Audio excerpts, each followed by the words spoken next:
Well, good morning, and thank you so much for tuning on in to our Valley News Now desk this morning. We've got still looking dark outside, but you can see that beautiful light show over at the Red River Valley Fairgrounds on our Skycam we've got out there. Pretty cool if you haven't checked that out. Maybe during this holiday week, you can get a chance to check that out over in West Fargo. Now, one more time, thank you so much for joining us here on the Valley News Now desk. My name is Alex Larson. So we are going to kick things off today talking about weather. We've got a first alert weather day today. We've got another one that's coming up for tomorrow as well as the next day. And we had one yesterday. So big string of first alert weather days and a lot to be mindful of as we continue on to throughout the week. So I'm going to share my screen with you here, and we're going to get a check of what is going on outside. Right now in Fargo, we're sitting at -6 degrees with fair conditions. We're not going to get much higher, okay?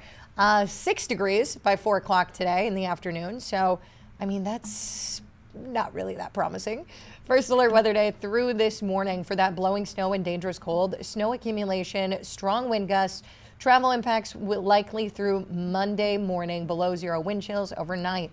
So when I was talking about those first alert weather days that are coming, let's click on here. So we are not done with that snow yet.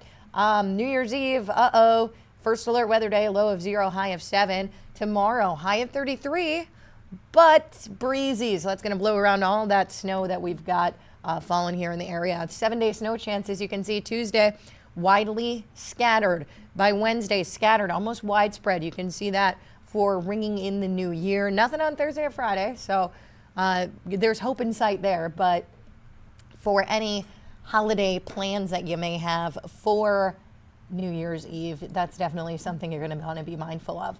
So we're going to just look at some pictures here that folks have sent on in. This is in Detroit Lakes. Check out that frost. That's a beautiful picture sent in by Julia here.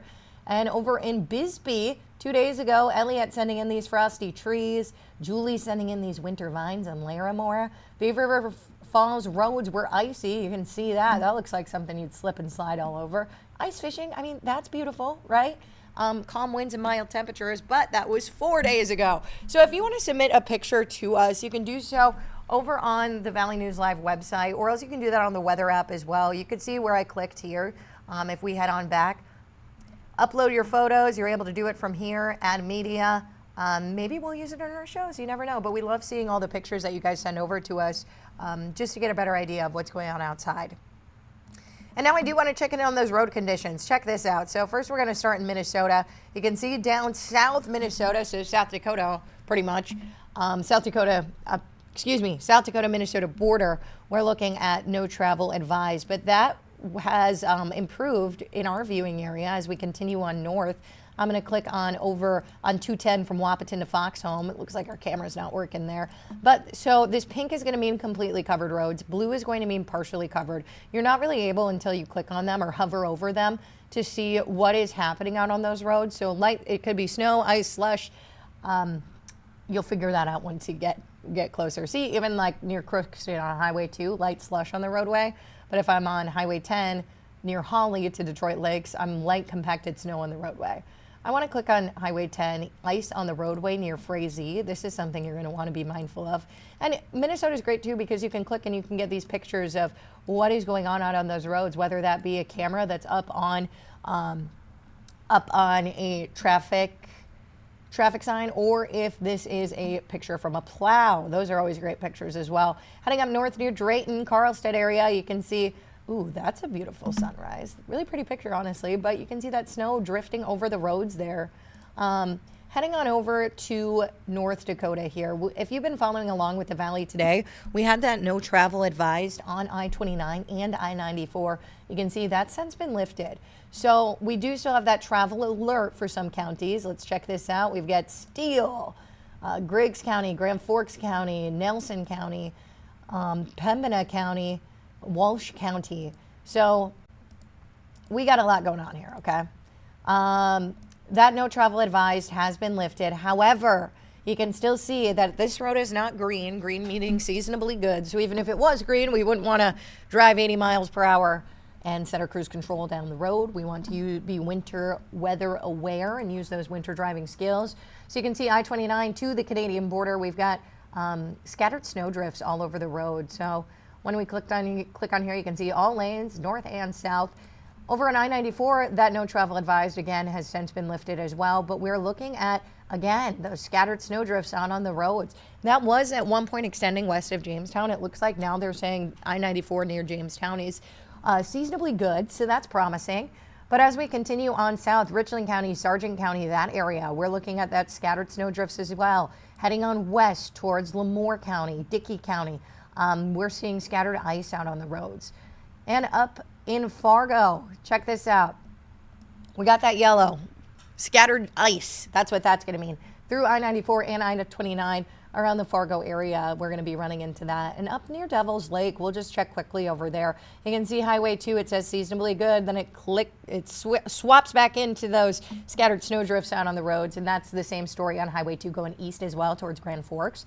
And you can see Minnewacan seeing that as well. So lots to be mindful of as we continue on through this first alert weather day. Our first alert storm team, of course, works very hard to keep you updated in the know with everything that's going on outside. And you can get your hands on all of this information over on the VNN weather app, where you can have those forecasts right at your fingertips, getting up to the date, accurate information from our first alert storm team here at Valley News Live. And remember, we do have those first alert weather days today, tomorrow, the next day. Had one yesterday. So great idea to download that VNN weather app to be able to have that information for you right on hand.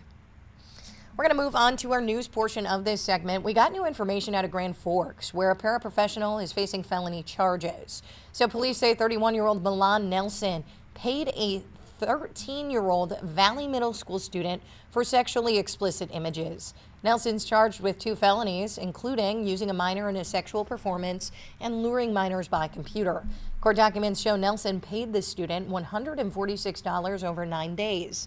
Police executing a search warrant at Nelson's home and finding the images matching the victim's description. Investigators believe there may be more victims. If you believe your child has had inappropriate contact with Nelson, contact the Grand Forks Police Department. And Fargo police need your help in finding a missing woman. 27-year-old Alyssa Norquay was last seen Tuesday afternoon at about 2 o'clock in South Fargo. She was wearing a black jacket. If you got any information about where she may be, call dispatch at 701-451-7660. FBI Director Kash Patel providing an update on fraud investigations in the state of Minnesota. So in a social media post on Sunday, Patel says the FBI had already surged personnel to Minnesota to investigate large-scale fraud schemes involving federal programs, even before recent social media reports brought public attention to the issue.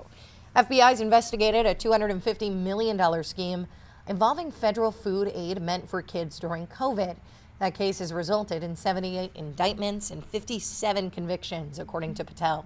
Patel says, quote, the FBI believes this is just the tip of a very large iceberg and that the investigation remains ongoing. And in a famous first, the New Year's Eve ball will drop twice in Times Square in 2026. The second time will mark the nation's 250th anniversary. So it's actually the first time there will be a second ball drop since the Times Square tradition started on New Year's Eve back in 1907.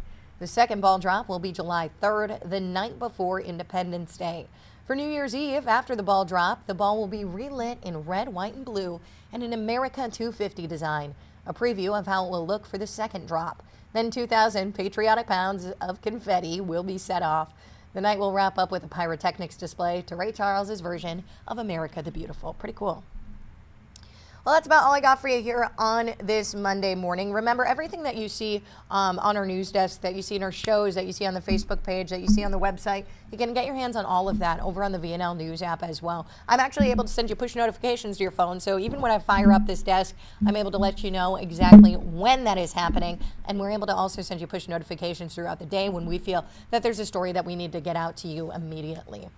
Again, that's about all I got for you. Remember, also download that VNL weather app. We're going to keep seeing these first alert weather days this week. This is one of 3 this week, 4 if you count the one yesterday, I guess. So I will see you back here tomorrow. My name is Alex Larson. I hope you have a great rest of your Monday and an even better rest of your week. I'll see you then.